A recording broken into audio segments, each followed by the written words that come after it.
What is up, YouTube? It is Coach Kolton here to bring you physique development tools, skills, and opinions that will hopefully help you make some gains. Today in this video, we will be discussing SARMs. Do you need to take them? What are they? And is it worth your time and money?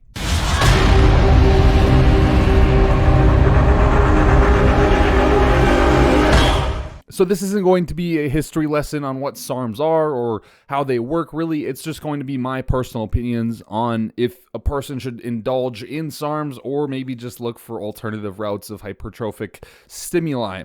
So what does a SARM stand for? It's a selective androgen receptor modulator. So it's a class of drug that works on the androgen receptor. It's supposed to be much more targeted than preferentially anabolic steroids, meaning that it targets specifically like connective tissues or skeletal muscle or something of that nature, as opposed to specifically widespread systemic effects of androgen receptors. So the funny thing is what people really don't understand is a lot of the anabolic steroids are actually SARMs. Trenbolone is classified as a SARM.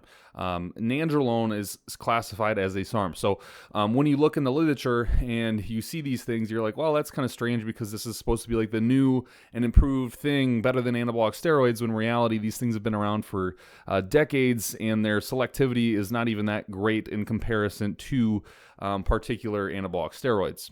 That being said, there has been a ton of clinical testing on these particular compounds, especially ones like RAD 140, all the LGDs, several SR and YK11s, and then other ones too that are more kind of exotic, if you will. Now, a lot of them have been abandoned, to be honest. Some are still in preclinical, and then some are currently in phase 3 testing. The reality is that these SARMs, even with all these clinical data available, are not really effective at targeting your areas of improvement. They're not effective in as much ways as particular anabolic androgenic steroids are. And that's kind of concerning right off the bat. What we also see is these things aren't as selective as they are hypothesized to be. In fact, a lot of people experience similar side effects in the clinical literature and just anecdotal experience from personal use. Their pharmacokinetics are similar to that of, quite frankly, anabolic steroids. They affect the negative feedback loop from the hypothalamic pituitary gonadal axis. They also affect the ovarian axis. They masculinize females. There's a lot of things that these SARMs do in which they're not supposed to technically do, or they're not hypothesized to do. So that one thing is very concerning. But second to that, you have this situation where you go onto any old website on the internet, you can find SARMs basically just out there and available for research use, right? They're proposed as research chemicals. Quite frankly, many of these research chemicals have been tested and popped for actual steroids like D-bol and anadrol, which would be kind of convenient in honestly some cases, but other times they test for literally nothing. Like there's absolutely nothing but these solutes to make the taste kind of repulsive in a way in these certain compounds.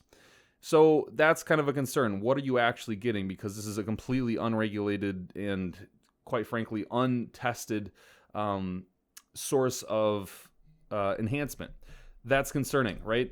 At least when it's compared to anabolic steroids, you have reputable sources that have been around for years. And obviously, if you want to find these sources, you're going to have to do your due diligence and find where to get these sources. But not only that, you can buy almost the majority of what I would call like higher tier anabolic steroids for relatively cheap prices from pharmaceutical companies that are currently made today. Things like primobolan, things like testosterone, things like nandrolone, Anavar. You don't need actually to go to these kind of precarious websites. You can buy them from pharmacy directs overseas in Turkish countries.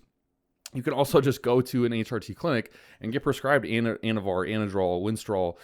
You can get prescribed nandrolone. You can get prescribed primobolan. You can get prescribed testosterone. These things are readily available and backed behind pharmacies. Now, is that efficaciously used in those situations? Probably not, but it's out there and available with a pharmacy's name behind it. Whereas the SARMs, quite frankly, are not. There is some pharmacies who do elicit MK677, but that's not really a SARM. It's more of a growth hormone secretagogue, and it has a different modality of action. So That's a little sketchy. 3, what the other thing to be concerned with is when you're looking at a price for a month's worth of SARMs, you're looking at a pretty costly course of SARMs. I mean, it's quite.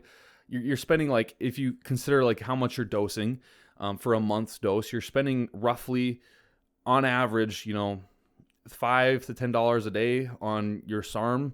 And when you're thinking about that, it doesn't seem so bad because it's like, oh, I'm just buying it off this website. But realistically, you could get pharmaceutical grade Anavar or just pharmaceutical grade testosterone for significantly cheaper. You have a ton more clinical literature based around it. You've seen it used in practice clinically, but also in the realm of bodybuilding and performance enhancement for years and years and years. You quite frankly know its pharmacokinetics and dynamics to an umph degree, whereas the SARMs are more expensive, less rewarding in their use, but also have clinically viewed deficiency. I mean, they cause a lot of liver taxing. They cause a lot of issues with lipids. They also provide negative feedback to your HPTA access. So it's like these things are still negatively affecting you, and they're not as selective as they were proposed to be. And now you're taking it for a greater cost, a greater unknown as to what other things it's affecting in your body. And lastly, you haven't really seen it been used in bodybuilding for the past 20 years, right? It's something that's relatively new and honestly doesn't provide that much of a boost compared to just your average higher dose of testosterone. For a cheaper price, it's going to be happening. It's bio identical to what your body produces. So yeah, in my opinion, SARMs aren't worth it. You're going to be spending more money for less of a result.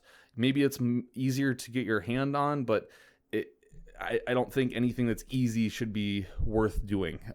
It's quite frankly with anything. Bodybuilding isn't easy. You have to push yourself in the gym. So the harder you push yourself, the more results you get.